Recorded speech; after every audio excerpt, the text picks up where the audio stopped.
নাহমাদুহু ওয়া নুসাল্লি আলা রাসূলিহিল কারীম, আম্মা বা'দ। সম্মানীয় উপস্থিতি, আজ আবারও আপনাদের সম্মুখে উপস্থিত ফিলিস্তিন স্পষ্ট ইতিহাসের অষ্টম পর্ব নিয়ে। আজ আমরা জানব খিলাফতে উসমানিয়াকে ব্রিটিশরা কিভাবে টুকরো টুকরো করে দিয়েছিল, পরবর্তীতে তারা সেখানে কিভাবে কবজা করলো এবং ফিলিস্তিনের মধ্যে ইহুদিদের কিভাবে বসবাস শুরু হলো।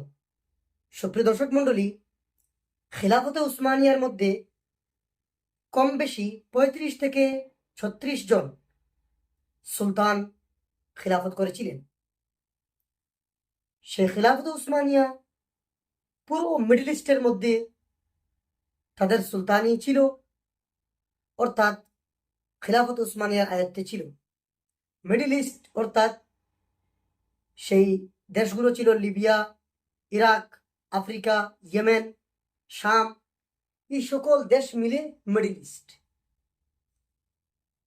যখন ব্রিটিশরা দেখলো যে খিলাফত উসমানিয়া পুরোপুরি শীর্ষে চলে যাচ্ছে, তখন তারা খিলাফত উসমানিয়ার মধ্যে মুসলিম আরবদেরকে তারা বলল যে তোমরা কেন তুর্কিদের গোলামি করছো, তোমরা যদি চাও তাহলে আমরা তোমাদেরকে পুরো দুনিয়ার মধ্যে খিলাফত প্রতিষ্ঠা করতে আমরা সাহায্য করব।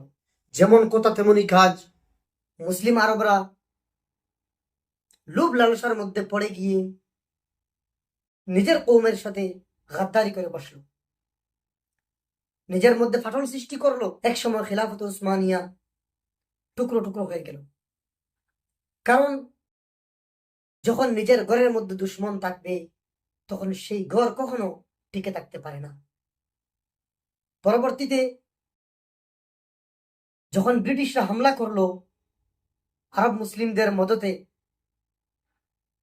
যখন ব্রিটিশদের কবজায় চলে যায়, তখন আরব মুসলিমদের শুধুমাত্র আরব যে এরিয়া, যেটা শুধুমাত্র রেগিস্তান ছিল, সেই জায়গাটুকু তাদেরকে দেয়, বাকি কোনো জায়গায় তাদেরকে দেওয়া হয়নি। যাই হোক, খিলাফতে উসমানিয়ার শেষ বাদশাহ অর্থাৎ শেষ সুলতান দ্বিতীয় হামিদ, তার খিলাফত ছিল 1876 খ্রিস্টাব্দ থেকে নিয়ে 1909 খ্রিস্টাব্দ পর্যন্ত। থিওডর হার্জেল ওয়ার্ল্ড জয়নিস্ট অর্গানাইজেশনের একজন চেয়ারম্যান ছিল। সে দ্বিতীয় হামিদ সুলতানের কাছে আসলো এবং প্রস্তাব পেশ করলো যে ফিলিস্তিনের মধ্যে আমাকে সামান্য জায়গা দেওয়া হোক, তাহলে ইহুদিরা সেখানে কারবার শুরু করবে এবং ফিলিস্তিনিদের অর্থাৎ খিলাফতে উসমানিয়ার যে ইউরোপে যেসব ঋণ রয়ে গেছে, সেই সব ঋণ শেষ করতে আমরা উসমানিয়াকে সাহায্য করব। কিন্তু দ্বিতীয় হামিদ সুলতান তিনি তাদের চালাকি বুঝতে পারলেন।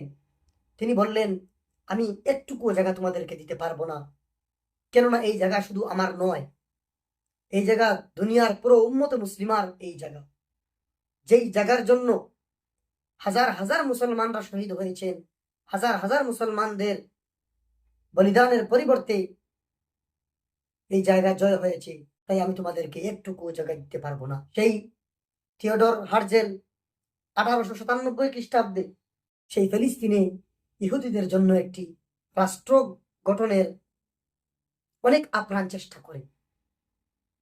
তার পরবর্তীতে 1971 খ্রিস্টাব্দে বেলফার ঘোষণা মতে ব্রিটিশ পররাষ্ট্র সচিব একটি চিঠি লিখলেন ইহুদি নেতার কাছে যে ফিলিস্তিনের মধ্যে একটি রাষ্ট্র গঠন করতে চায়।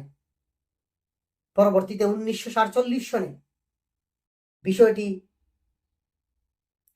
জাতিসংঘের মধ্যে উত্থাপন করা হয়। পরবর্তীতে সেই জাতীয় সংঘ ফিলিস্তিনের মধ্যে দুইটি রাষ্ট্র গঠনের ঘোষণা করে।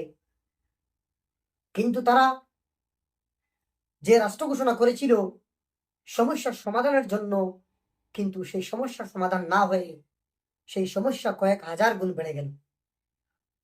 ইনশাআল্লাহ তাআলা পরবর্তী ভিডিওর মাধ্যমে আপনাদেরকে অবগত করাবো কিভাবে সেখানে ইহুদিদের বাসস্থান শুরু হলো, কিভাবে সেখানে ইসরায়েলিরা কবজা জমালো এবং ফিলিস্তিনের উপর কিভাবে হামলা শুরু হলো। ওমা আলাইনা ইল্লাল বালাগ।